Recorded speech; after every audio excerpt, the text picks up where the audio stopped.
अस्सलाम वालेकुम नाजरीन, साहिल ट्रिक्स में आपको खुशामदीद कहता और उम्मीद करता हूँ कि आज के दिन का आगाज़ आपने अच्छे से किया होगा। दोस्तों, आज की वीडियो को स्टार्ट करने से पहले कुछ क्लैरिफिकेशन मैं आपको देना चाहूँगा। दोस्तों, कुछ फ्रेंड्स की यही शिकायत होती है कि आप जो ख़बर है वो लेट देते हो। दोस्तों, यहाँ पे मैं आपको सिर्फ ये बता दूँ कि ये जो चैनल है सिर्फ न्यूज़ का नहीं है कि मैं आपको ब्रेकिंग न्यूज़ दूँ। यहाँ पे अब मैं सोच रहा हूँ कुछ जो अहम अपडेट्स होते हैं वो भी आपको दूँ। फॉर एग्ज़ाम्पल, एक बात है जो कि काफ़ी तो नहीं, थोड़ी सी पुरानी होगी, लेकिन आपके इन्फॉर्मेशन के लिए मैं वो वीडियो बनाता हूँ। कुछ लोगों के क्वेश्चंस होते हैं, कुछ लोगों के सवालात होते हैं, तो उनको मैं कवर अप करूँगा।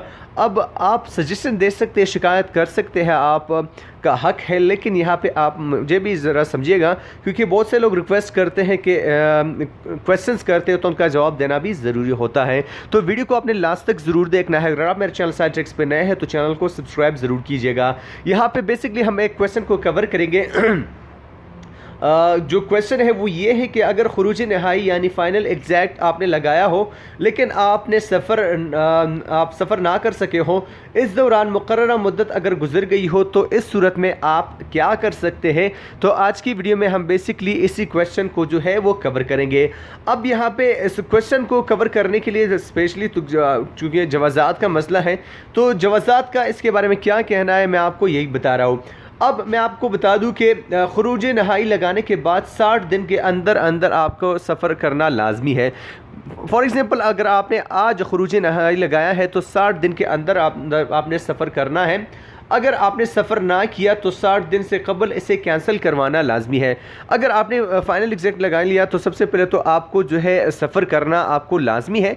आप सफ़र नहीं कर सकते तो 60 दिन के अंदर अंदर आप इसे कैंसिल भी करवा सकते हैं। लेकिन यहाँ पे मैं आपको एक बात क्लियर कर दूँ, अगर मुकर्ररा मुद्दत गुजर जाती है और आपने फ़ाइनल एग्जैक्ट कैंसिल नहीं कराया है तो यहाँ पे बिल्कुल जो है आपको जुर्माना होगा। 1000 रियाल आपको इसमें जुर्माना किया जाएगा। जुर्माना जब आप अदा करेंगे तो तभी जो है आपका इकामा जो है वो बिल्कुल कारामद होगा और वो बहाल हो जाएगा। अगर आप जुर्माना अदा नहीं करेंगे तो आपका इकामा कारामद नहीं है और वो बहाल नहीं होगी। अब मैं आपको बता दूं कि अगर आप दीगर इकामे की तजदीद में ताख़ीर करते हैं तो फिर आपको तो और भी ज़्यादा जुर्माना अदा करना पड़ेगा। तो अगर आपने फ़ाइनल एग्जैक्ट लगाया हुआ है तो 60 दिन के अंदर आपने सफ़र करना है। अगर आप सफ़र नहीं कर सकते तो आपने उसे 60 दिन के अंदर अंदर आपने उसे कैंसिल करवाना है। अब अगर आप ऐसा नहीं करते तो आपको जुर्माना तो अदा करना ही पड़ेगा। तो इस सूरत में आपको जो है 1000 रियाल जो है वो जुर्माना किया जाएगा। अब ये जो है एक फ्रेंड का क्वेश्चन था, तो इसी तरह मैं सोच रहा हूँ कि कुछ क्वेश्चन जो है यहाँ पे जो इंपॉर्टेंट टॉपिक्स है वो कवर करूँ। आप इसके बारे में क्या सोचते हैं, मुझे ऐसे टॉपिक्स जो है कवर करने चाहिए या नहीं? तो वीडियो को आपने लाजमी से लाइक कर लेना है। अगर चैनल को अभी तक सब्सक्राइब नहीं किया तो अभी सब्सक्राइब कर लो। सब्सक्राइब करने से आपका कुछ भी नहीं जाता, बल्कि मेरी इंकरेजमेंट हो जाती है। 7 घंटे को भी ऑन कर लो ताकि लेटेस्ट अपडेट्स जो है आपको बज़र नोटिफिकेशन मिलती रहे। तो मैं मिलता आपसे एक नए वीडियो के साथ, तब तक के लिए दीजिए इजाज़त। अपना ढेर सारा ख्याल रखिएगा, दुआओं में याद रखिएगा। अल्लाह हाफ़िज़।